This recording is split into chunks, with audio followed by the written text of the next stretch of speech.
નમસ્તે વિદ્યાર્થી મિત્રો, હું BH વિભાણી આપ સૌનું ફરી પાછી મારી YouTube channel easy English with BH વિભાણીમાં સ્વાગત કરું છું. તો ચાલો શરૂ કરીએ આજનો નવો વિડીયો એક નવા ટેન્સ સાથે, જેનું નામ છે સિમ્પલ પાસ્ટ ટેન્સ. તો ચાલો જલ્દીથી શરૂ કરીએ. તો વિદ્યાર્થી મિત્રો, સાદા વર્તમાનકાળની જેમ સાદો ભૂતકાળ ભણતા પહેલાં પણ આપણે આટલું પાકું કરવું પડશે, એનો ઉપયોગ અને એની ઓળખ. આપણે શરૂ કરીએ એ પહેલાં હું તમને કહી દઉં કે આપણે જે ભણી રહ્યા છીએ એ મેઇન ટોપિકનું નામ છે એ વર્બ ફોર્મ છે. વર્બ ફોર્મ એટલે કે વર્બ એટલે ક્રિયાપદ અને ફોર્મ્સ એટલે રૂપ. ક્રિયાપદના યોગ્ય રૂપો મૂકી અને જે ખાલી જગ્યાઓ ભરવાની થાય છે તેને વર્બ ફોર્મ કહે છે. તો આ વર્બ ફોર્મ છે એની અંદર જુદા જુદા ઘણા બધા ટેન્સીસ આવે છે, જેમ કે simple present tense, simple past tense, simple future tense, એવી રીતના ઘણા બધા ટેન્સીસ છે એ આ વર્બ ફોર્મની અંદર આવશે. આ બધા ટેન્સીસ આપણે ભણી લેશું ત્યારે એનો એક મેઇન ટોપિક વર્બ ફોર્મ એ પૂરો થશે. તો આજે એ મેઇન ટોપિકનો આ સબ ટોપિક સિમ્પલ પાસ્ટ ટેન્સ છે આપણે ભણવા જઈ રહ્યા છીએ. તો સિમ્પલ પ્રેઝન્ટ ટેન્સ તમે સારી રીતના ભણી ગયા હશો, તમને સમજાયો હશે એવી આશા રાખું છું. તો હવે આપણે એવી જ રીતના, એવી જ સરસ રીતે અને આપને સમજાય એવી ભાષામાં બધા નિયમો છે એ અંદર ઉતરી અને તમને સમજાવવાની કોશિશ કરી અને ફરી પાછા આપણે શરૂ કરીએ સિમ્પલ પાસ્ટ ટેન્સ. તો ચાલો સિમ્પલ પાસ્ટ ટેન્સની અંદર સૌપ્રથમ એના ઉપયોગ જોઈ લઈએ કે સિમ્પલ પાસ્ટ ટેન્સ ક્યારે કહેવાય.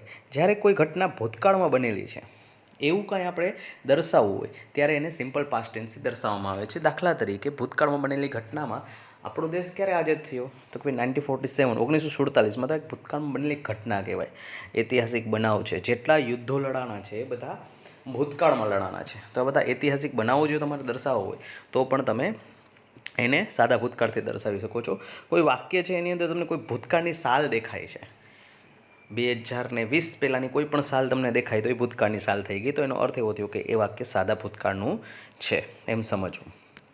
ચાલો હવે એની અંદર ઓળખ દર્શક શબ્દ કેવા હશે વાક્યની અંદર, કે એની અંદર ઓળખ દર્શક શબ્દની અંદર યસ્ટરડે, લાસ્ટ, એમાં લાસ્ટ મંથ આવે, લાસ્ટ યર આવે, લાસ્ટ ડે આવે, લાસ્ટ વીક આવે, કે લાસ્ટ સાથે કોઈ પણ સમયસૂચક શબ્દ આવેલો હોય તો એ વાક્ય છે એ સાદા ભૂતકાળનું છે એમ સમજી લો. અગો શબ્દ તમને દેખાય, in ancient time, ancient means પ્રાચીન, પ્રાચીન સમયની વાત છે.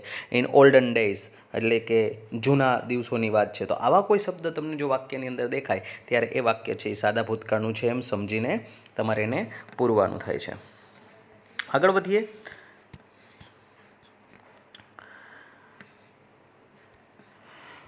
વેન, વાઇલ, એસ યાદ કરજો, આ નિયમ છે સાદા વર્તમાનકાળમાં પણ આપણે જોયો છે. તો આ નિયમ અને એ નિયમમાં શું ફેર છે એ ખાસ જોવું જરૂરી છે.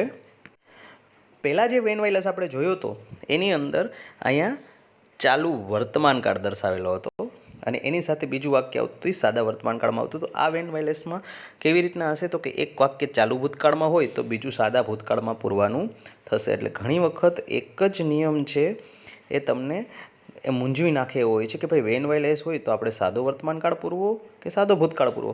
તો એના માટે આ છે એ રીત છે કે ઓમાં ચાલુ વર્તમાનકાળ હતું, અહીંયા સાદો ભૂતકાળ છે, ચાલુ ભૂતકાળ છે, ચાલુ વર્તમાનકાળ અને ચાલુ ભૂતકાળ આપણે આગળ ભણવામાં આવશે ત્યારે એની વિગતવાર સમજ મેળવશું. એના પછી વેન, બિફોર, આફ્ટર સાથે એક વાક્ય સાદા ભૂતકાળમાં હોય તો બીજું પૂર્ણ ભૂતકાળમાં આવે. તો અહીંયા પણ સાદો ભૂતકાળ અને પૂર્ણ ભૂતકાળે બે કાળ આપેલા છે, જે પણ પૂર્ણ ભૂતકાળ આપણે આગળ ભણશું. મેં તમને આ વિડીયો આની પહેલાં જ્યારે બનાવ્યો હતો ત્યારે જ મેં કીધું હતું કે આ વિડીયો હું એવી રીતના બનાવું છું કે જેથી કરી અને પ્રાઇમરીથી માંડી અને હાયર સેકન્ડરી સુધીના તમામ બાળકોને આ કામ આવે.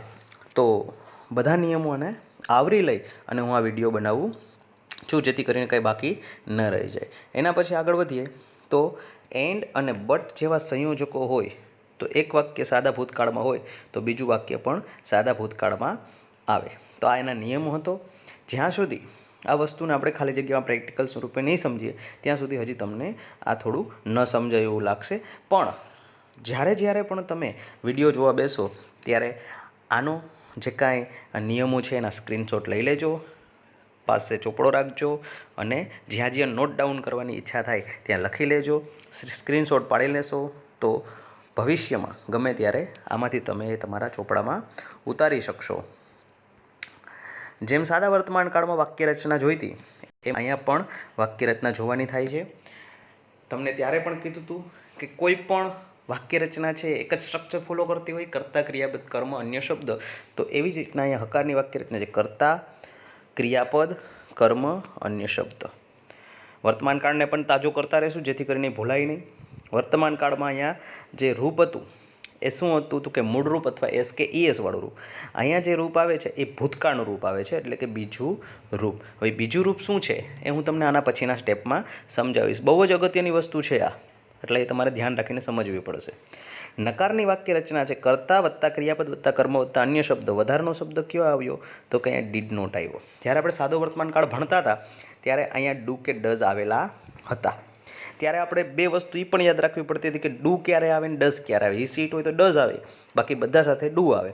અહીંયા આપણે એ યાદ રાખવાની જરૂર નહીં પડે, કેમ કે કોઈ પણ કર્તા સાથે અહીંયા ડીડનો જ ઉપયોગ થશે, એટલે આપણે અહીંયા હિસીટની માથાકૂટમાં રહેવાનું નથી. એટલે કર્તા વત્તા ડીડ નોટ વત્તા મૂળ રૂપ. આ ખાસ ધ્યાન રાખજો. અહીંયા ભૂતકાળનું રૂપ આવે છે તો અહીંયા મૂળ રૂપ આવે છે. ડુડસ સાથે હાથ મૂકતા હતા ત્યારે પણ મૂળ રૂપ જ મૂકતા હતા. અહીંયા પણ ડીડન સાથે આપણે મૂળ રૂપ જ મૂકીએ છીએ.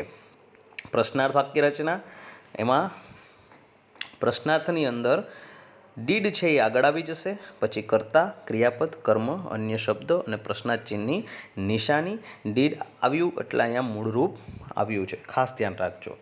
હવે આપણે મેં તમને જે કીધું ને કે બીજું રૂપ, તો બીજું રૂપ એટલે શું એના વિશે વિગતવાર માહિતી આપીશ. બરોબર સમજજો, ખૂબ જ અગત્યનું છે અને એકદમ મહત્ત્વપૂર્ણ આઈએમપી ટોપિક કહી શકાય, કેમ કે ઘણા બધા કાળનું આ મૂળ છે કે આનાથી તમે ઘણા બધા કાળ આગળ શીખશો ને આ રૂપ બધા તમને આગળના કાળમાં ઘણા બધા કામ આવવાના છે.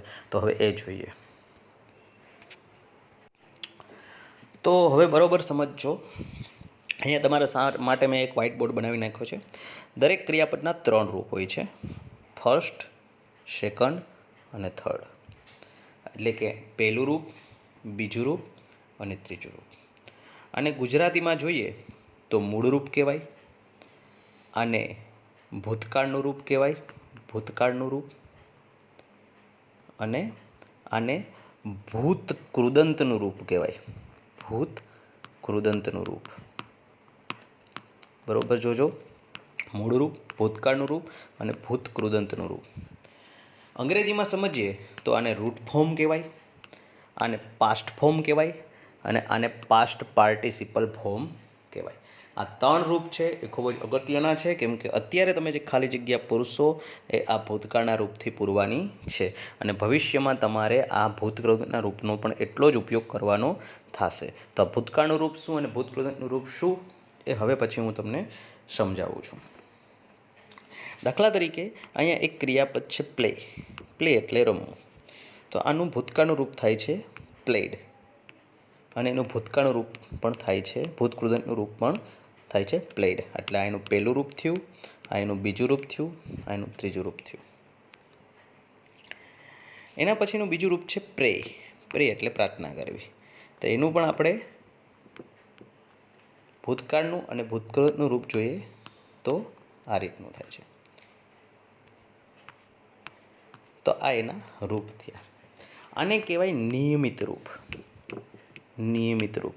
તો નિયમિત રૂપ એટલે શું તો કે કોઈ પણ ક્રિયાપદની પાછળ માત્ર ઈડી લગાડતા, બંને રૂપમાં ઈડી લગાડતા એનું રૂપ બદલી જતું હોય તો એને નિયમિત રૂપ કહેવાય છે.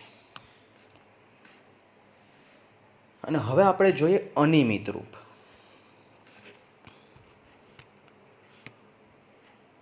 ગો. તો આનું તમે જ્યારે બીજું રૂપ કરો ત્યારે એ થશે વેન્ટ, અને જ્યારે એનું ત્રીજું રૂપ કરશો તો એ થશે ગોન. તો આ રૂપે બદલી ગયું, આ રૂપે બદલી ગયું, આ રૂપે બદલી ગયું. એના પછી આપણે બીજું લઈએ સ્પીક. એનું બીજું રૂપ થશે સ્પોક અને આ ત્રીજું રૂપ થશે સ્પોકન. તો જુઓ આ ત્રણેય રૂપ બદલી ગયા, સ્પીક, સ્પોક, સ્પોકન. હજી એક લઈએ, પહેલું રૂપ લઈએ કટ. એનું બીજું રૂપ પણ થશે કટ, ત્રીજું રૂપ પણ થશે કટ. તો cut cut cut, put put put, shut shut shut. તો આવા ઘણા બધા રૂપ એવા પણ છે કે જે સરખા પણ આવશે. તો આ બધા રૂપો છે એને અનિયમિત રૂપ કહેવાય છે. તો અહીંયા તમારે આ જાણવા માટે કોઈ પણ નિયમ છે એ કામ કરશે નહીં. અહીંયા એક જ વસ્તુ કામ કરશે અને એ છે આને યાદ રાખવા, પાકા કરવા. પાકા કર્યા સિવાય આ વસ્તુ આવડશે નહીં. અહીંયા કોઈ નિયમો કામ કરતા નથી. આ સ્પીકમાંથી સ્પોક શું કામ થયું, સ્પોકન શું કામ થયું, એ આપણે પાકું કરવું પડશે. તો વર્ડ બિલ્ડિંગ તો અઢળક છે, લાખોની સંખ્યામાં છે. આટલા બધા સ્પેલિંગ કઈ રીતના પાકા કરવા, તો એના માટે હું અહીંયા તમને એક હેલ્પ કરીશ. તમારી સામે હું 2 પેજીસ મૂકીશ કે જેને તમે સ્ક્રીનશોટ લઈ લેજો. આ 2 પેજીસ છે એની અંદર જે અનિયમિત રૂપે આપેલા છે એટલા જ અનિયમિત રૂપ છે. ફરી એક વખત કહીશું, એટલા જ અનિયમિત રૂપ છે આવા. એ સિવાયના બાકી બધા સ્પેલિંગ છે, જેટલા પણ સ્પેલિંગ છે લાખોની સંખ્યામાં ગમે તેટલા હોય, એ બધાને ઈડી લગાડતા એના રૂપ ચેન્જીસ થઈ જાય છે. તો હવે પછી હું તમારી સામે જે ઇમેજ બતાવીશ તમને, એ એના અનિયમિત રૂપના સ્પેલિંગની હશે, જે તમે સ્ક્રીનશોટ લઈ લેજો. એ કદાચ એક કરતાં વધારે તમારે સ્ક્રીનશોટ લેવા પડશે કેમ કે એ 2 પેજીસ છે. તો એ તૈયાર રહેજો એના માટે. અને પછી આપણે આગળ છે એની પ્રેક્ટિકલી ખાલી જગ્યા અને વાક્ય ભણશું. તો વિદ્યાર્થી મિત્રો, આ છે એ અનિયમિત રૂપો. તમે સ્ક્રીનશોટ લેતા જાજો. હું આને સ્ક્રોલ અપ કરતો જઈશ જેથી કરીને તમે આને ગમે ત્યારે સ્ક્રીનશોટમાંથી પાકું કરી શકો કે અબાઇડ, અબોડ, અબોડ, રાઇઝ, અરોઝ, રાઇઝન, અવેક, અવોક, અવોકન, આ રીતના જે ખાય છે બી, પછી એનું વોઝવેર, પછી એનું બીન, એ રીતના છે એ જુદા જુદા અનિયમિત રૂપો છે.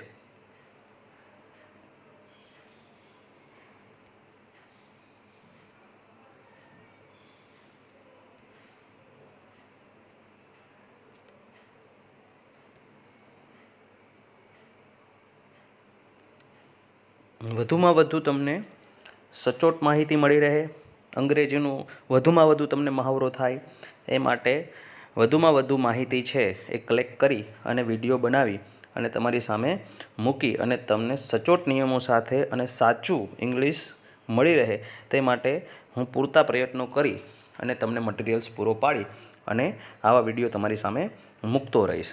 હજી એક પેજ છે એનું પણ તમારી સામે હું PDF મૂકીશ અને પછી આપણે સીધી ખાલી જગ્યા જોશું. આ પેજ નંબર 2 છે. આલ્ફાબેટ ઓર્ડર મુજબ જ બધા સ્પેલિંગ છે. પહેલાં તમે જે જોયા હતા એ ABCD મુજબના હતા. હવે આ છે એ Lથી શરૂ થાય છે, L, M, Nના કોઈ છે નહીં, P, એ રીતના આલ્ફાબેટ ઓર્ડર મુજબ છે. આની અંદર મોટા ભાગના તમને લાઇનબદ્ધ કરીને જ આપેલા છે.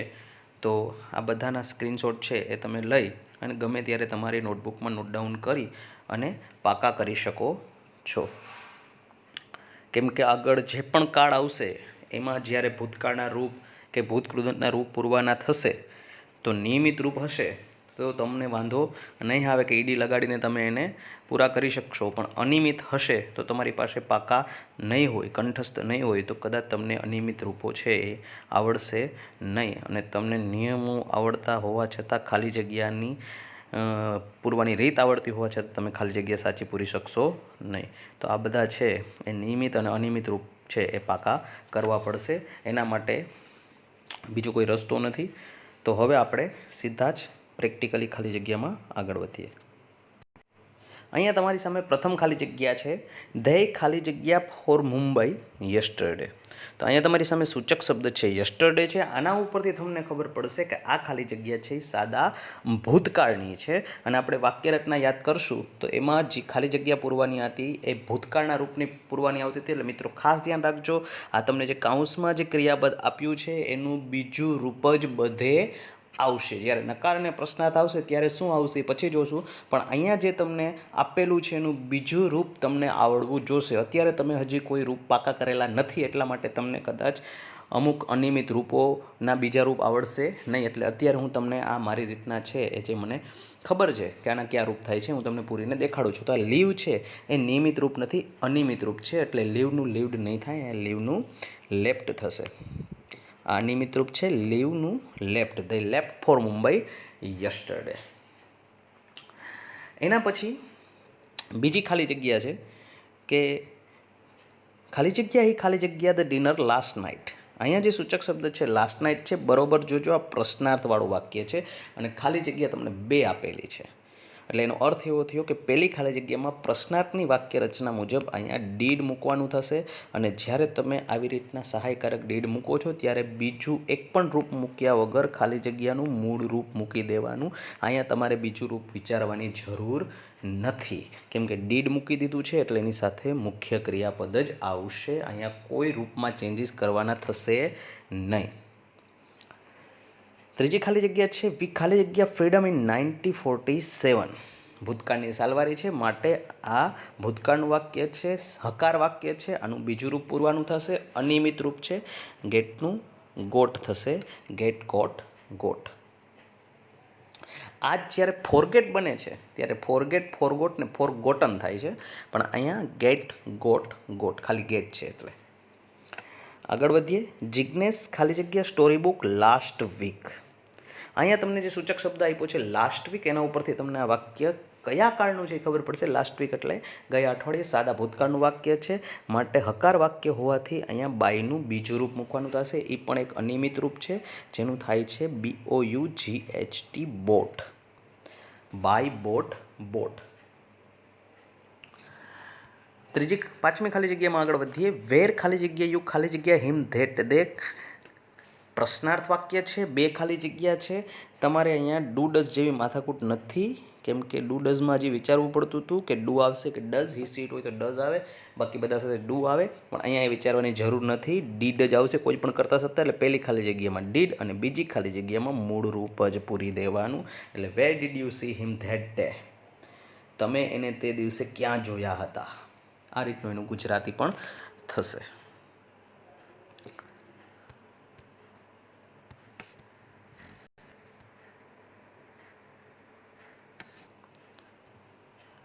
એના પછીની ખાલી જગ્યા વીક ખાલી જગ્યા નોટ ખાલી જગ્યા હોમવર્ક યસ્ટરડે. અહીંયા સૂચક શબ્દ તમને યસ્ટરડે જોવા મળ્યો છે એટલે અહીંયા મૂકશું આપણે નકાર વાક્યનું ડીડ અને બીજામાં do. We did not do our homework yesterday. અમે ગઈકાલે અમારું ગૃહ કાર્ય કર્યું ન હતું. આગળ વધીએ. Mister Vyas went to school and ખાલી જગ્યા ધ પ્રિન્સિપલ. અહીંયા સંયોજક છે એન્ડ છે, તો એન્ડ સાથે પહેલું વાક્ય છે સાદા ભૂતકાળમાં છે, વેન્ટ એટલે સાદો ભૂતકાળ, તો બીજું વાક્ય પણ સાદા ભૂતકાળમાં આવશે. મીટનું સાદા ભૂતકાળનું રૂપ મેટ થશે. તો mister Vyas went to school and met the principal. ધર્મ ખાલી જગ્યા in Delhi last year. Last year ઉપરથી અહીંયા આપણે સાદા ભૂતકાળનું રૂપ પૂરવાનું થશે. અહીંયા હું તમારી એક માફી માગી લઈશ, કેમ કે સાદા વર્તમાનકાળ જ્યારે શીખવાડતી હોય ત્યારે મેં તમને ટુ બીના રૂપ કીધા હતા. અહીંયા હું ટુ બીના રૂપ છે નોટ ડાઉન કરાવતા ભૂલી ગયો છું. ત્યાં સાદા વર્તમાનકાળના ટુ બીના રૂપ હતા એમિઝાર. અહીંયા ટુ બીના રૂપ આવશે વોઝ વેર. તો અહીંયા ધર્મ સાથે ટુ બીનું રૂપ વોઝ આવશે. ધર્મ was in Delhi last year. ગયા વર્ષે ધર્મ દિલ્હીમાં હતો. 9મું છે હાઉ મચ મની ખાલી જગ્યા હી ખાલી જગ્યા યસ્ટરડે. સૂચક શબ્દ છે યસ્ટરડે છે, એના ઉપરથી ખબર પડશે સાદા ભૂતકાળનું વાક્ય છે. 2 ખાલી જગ્યા છે. અહીંયા છે પહેલામાં આંખો વીંચીને ડીડ મૂકી દઈશું અને બીજામાં પણ આંખો વીંચીને કાઉન્સમાં આપેલું ક્રિયાપદ મૂકી દઈશું. How much money did he spend yesterday. Spend એટલે ખર્ચું, ગઈકાલે એને કેટલા રૂપિયા ખર્ચ્યા. અને છેલ્લું વાક્ય લાસ્ટ સન્ડે આઈ ખાલી જગ્યા two Tanisha's house. Last Sunday ઉપરથી ખબર પડશે કે આ વાક્ય સાદા ભૂતકાળનું છે. અહીંયા ગોનું ભૂતકાળનું રૂપ જ પૂરવાનું થશે. એનું કારણ છે હકાર ખાલી જગ્યા છે went. Last Sunday I went to Tanisha's house. ગયા રવિવારે હું તનિષાના ઘરે ગયો હતો. તો આવી રીતે સાદા ભૂતકાળના બીજા રૂપથી અથવા તો ડીડ વત્તા મૂળ ક્રિયાપદથી આ બધી ખાલી જગ્યાઓ તમારે પૂરવાની થશે. હવે જોઈએ આપણે એના ગુજરાતીમાંથી અંગ્રેજીના વાક્યો. હું ગઈકાલે મંદિરે ગયો હતો. વાક્ય રચનાનું સ્ટ્રક્ચર તમને હવે યાદ રહી ગયું હશે. કર્તા વત્તા ક્રિયાપદ વત્તા કર્મ વત્તા અન્ય શબ્દો. તો આઈ ગઈકાલે એટલે યસ્ટરડે જે અન્ય શબ્દ છે એટલે એને છેલ્લે રાખશું. હવે આપણને જરૂર પડશે ક્રિયાપદની. તો ગયો હતો, વેન્ટ લખવું પડશે. હતો ગોનું વેન્ટ લખવું પડશે. આઈ વેન્ટ ક્યાં ગયા હતા ભાઈ? ટેમ્પલ. તો ગોની સાથે હંમેશા ટુ આવે. આઈ વેન્ટ ટુ ટેમ્પલ. TMPLE. ક્યારે ગયા હતા ભાઈ? તો કે યસ્ટરડે. આઈ વેન્ટ ટુ ટેમ્પલ યસ્ટરડે પાછળ ફૂલ સ્ટોપ પૂર્ણ વિરામ. આગળ વધીએ. ગયા રવિવારે રામજીભાઈએ તેનું ખેતર ખેડ્યું. ગયા રવિવારે. અહીંયા તમે અન્ય શબ્દ આગળ પણ લખી શકો છો. લાસ્ટ સન્ડે આમ લખી શકો, છેલ્લે રાખો તોય ચાલે. કરતા કોણ છે? તો કે ભાઈ રામજીભાઈ, RAMGIBHA, રામજીભાઈ. ક્રિયાપદ શું છે? ખેડવું. તો ખેડવાને અંગ્રેજીમાં શું કહેવાય? પ્લપ્ડ. આ નિયમિત રૂપ છે, ઈડી લગાડતા થઈ ગયું. રામજીભાઈ પ્લબ્ડ તેનું ખેતર. તો હીની સંબંધક વિભક્તિ હિઝ અને FARM ફાર્મ. તો આ રીતના લાસ્ટ સન્ડે અન્ય શબ્દ, રામજીભાઈ પ્લબ્ડ હિઝ ફાર્મ. આ કરતા ક્રિયાપદ કર્મ. આ લાસ્ટ સન્ડે તમે છેલ્લે પણ રાખી શકો અને પછી પૂર્ણ વિરામ આગળ પાછળ ગમે ત્યાં મૂકી શકશો. એના પછી મેં ગયા વર્ષે મારો જન્મદિવસ ઉજવ્યો હતો. કરતા શું છે? મેં એટલે આઈ. ઉજવવું એટલે સેલિબ્રેટેડ. SCELEBRATED. શું? તો કે મારો જન્મદિવસ. આઈ સેલિબ્રેટેડ માય બર્થડે. ક્યારે ઉજવ્યો હતો? તો કે ગયા વર્ષે. તો ગયા વર્ષને અંગ્રેજીમાં કહેવાય લાસ્ટ યર. અહીંયા આવી જાય પૂર્ણ વિરામ. I celebrated my birthday last year. આગળ વધીએ. આપણો દેશ 1947માં આઝાદ થયો. તો આના બે રીતના વાક્ય થશે. We got freedom in 1947. અને આપણો દેશ એનું કરવું હોય તો our country got freedom in 1947. તો વી ગોટ ફ્રીડમ અથવા અવર કન્ટ્રી. તો અહીંયા વીની જગ્યાએ આપણે અવર કન્ટ્રી જ લખીને કરશું. આપણો દેશ લખેલું છે એટલે our country got freedom in 1947. આપણો દેશ 1947માં આઝાદ થયો. આગળ વધીએ. તે ગઈકાલે શાળાએ ગયો ન હતો. અહીંયા એક નકાર વાક્ય આપેલું છે. તો આ નકાર વાક્યને આપણે ડીડ નોટના ઉપયોગથી કરવું પડશે. તે એટલે he did not go to school. ક્યારે નહોતો ગયો? તો કે ગઈકાલે. તો yesterday. Did not go to school yesterday. આગળ વધીએ. શું તમે ફૂટપાથ પર કોઈ યુરોપિયનને મળ્યા હતા? પ્રશ્નાર્થ વાક્ય છે. મળ્યા હતા ભૂતકાળનું વાક્ય થયું એટલે ડીડથી બનાવવું પડશે. તમે ડીડ યુ. મળવું એટલે ભૂતકાળની વાત છે એટલે અહીંયા જો મીટ લખવું પડશે. Did you meet. કેમ કે મેટ નહીં લખવાનું થાય, મેટ લખવાનું થશે, મીટ લખવાનું થશે. કે ડીડ છે. ડીડ યુ મીટ કોઈ યુરોપિયનને. Did you meet any European. European EUROPAN on footpath FOOTPATH. Did you meet any European on footpath? પ્રશ્નાર્થ ચિહ્ન. આગળ વધીએ.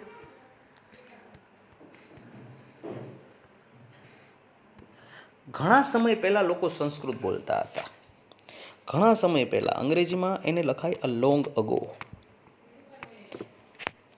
લોકો પીપલ બોલતા હતા.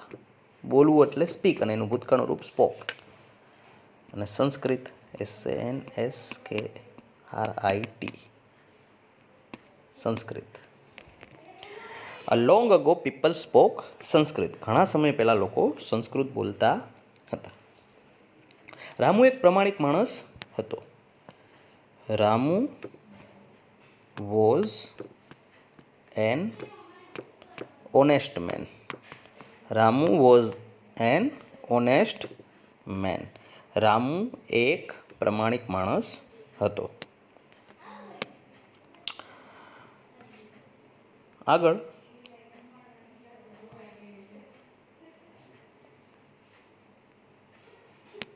શું તમે ગયા પ્રવાસમાં જંગલમાં સિંહ જોયો હતો? પ્રશ્નાર્થ વાક્ય ડીડથી શરૂ થશે. Did you C a lion? Did you C a lion in forest, forest, in last tour? શું તમે ગયા પ્રવાસમાં જંગલમાં સિંહ જોયો હતો?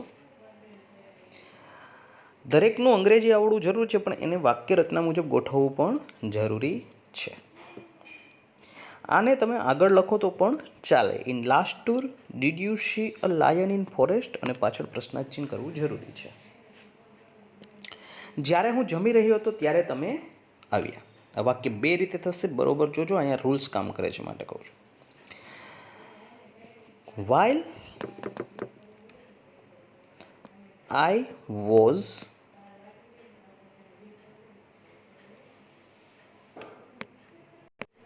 eating,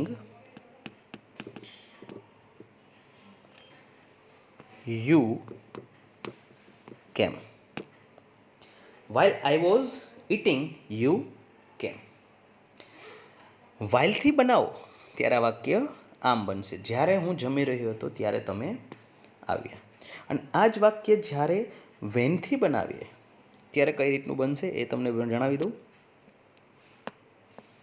ત્યારે આ વાક્ય આગળ આવી જશે. when you came, I was eating.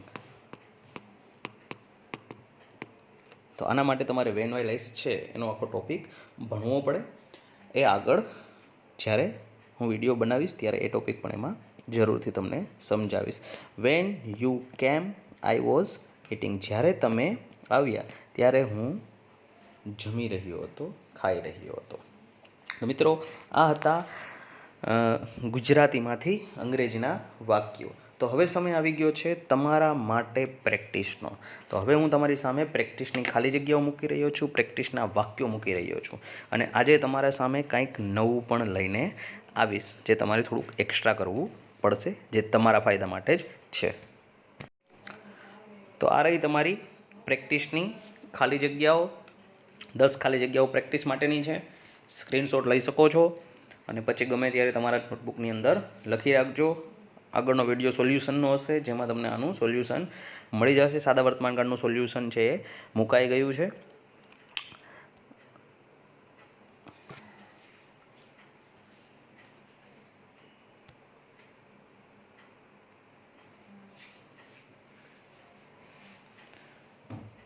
હવે આવે છે ગુજરાતીમાંથી અંગ્રેજી વાક્યોની પ્રેક્ટિસ. તો આ છે ગુજરાતીમાંથી અંગ્રેજીના વાક્યોની પ્રેક્ટિસ.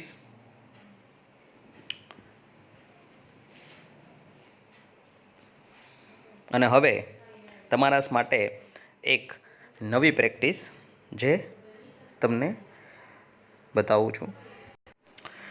મિત્રો, આ છે તમારી નવી પ્રેક્ટિસ કે જેની અંદર મેં નક્કી કર્યું છે કે હવે તમે થોડું વર્ડ બિલ્ડિંગ પણ સાથે કરતા જાઓ.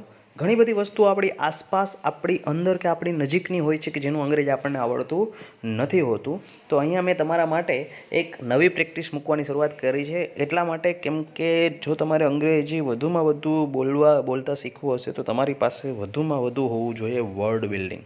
જો વર્ડ બિલ્ડિંગ હશે તો 100% આપણને ઝડપથી સ્પોકન ઇંગ્લિશ આવડશે, એટલે કે બોલતા આવડશે.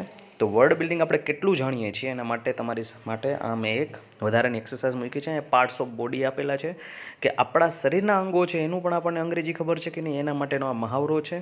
તો હું અહીંયા તમને એક વિનંતી કરીશ કે આનું જે પણ અંગ્રેજી આવડે એ તમે તમારી રીતના લખજો.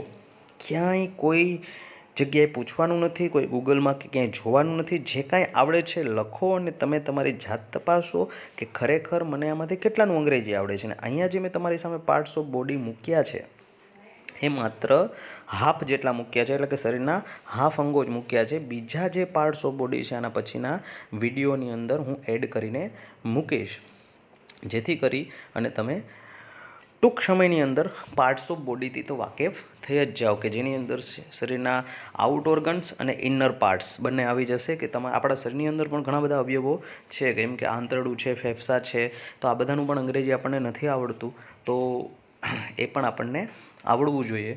તો પહેલાં આપણે આજે આપણા પાર્ટ્સ ઓફ બોડીથી પરિચિત થવાની કોશિશ કરશું. તો જેટલા આમાંથી તમને સ્પેલિંગ આવડે છે એ તમે તમારી રીતના લખી લેજો, અને જે નથી આવડતા એ તો ખાસ નોખી નોટમાં લખજો કે જેથી ખબર પડે કે આ આપણને નથી આવડ્યા, તો એને આપણે વધુમાં વધુ ગમે ત્યારે પાકા કરશું અને એને કંઠસ્થ કરશું. તો આ છે, આનો પણ એક સ્ક્રીનશોટ લઈ અને આ તમારી એક વધારાની એક્સરસાઇઝ છે જેનાથી તમે વધુમાં વધુ અંગ્રેજીની વર્ડ બિલ્ડિંગથી પરિચિત થશો. તો એવી મારી આશા છે. એટલે વધુમાં વધુ ઇંગ્લિશનું નોલેજ તમને મળે એ માટે હું હંમેશા છે એ કાર્યરત રહીશ અને આવા વિડીયો બનાવી અને તમારી સામે મૂકતો રહીશ. તો આ વિડીયો કેવો લાગ્યો જરૂરથી જણાવજો, કેમ કે વિડીયો બનાવતા ઘણી વાર લાગે છે. તમારે આ વિડીયો વિશે કોમેન્ટ કરવામાં જરી પણ વાર નહીં લાગે. તો વધુમાં વધુ મિત્રો સુધી શેર કરજો, લાઈક કરજો, સબસ્ક્રાઈબ કરજો, અને જો કોઈ ક્ષતિ રહી ગઈ હોય તો માફ કરજો. ત્યાં સુધી મને આપો રજા. ફરી પાછા નવા વિડીયોમાં મળશું. જય હિન્દ, જય ભારત.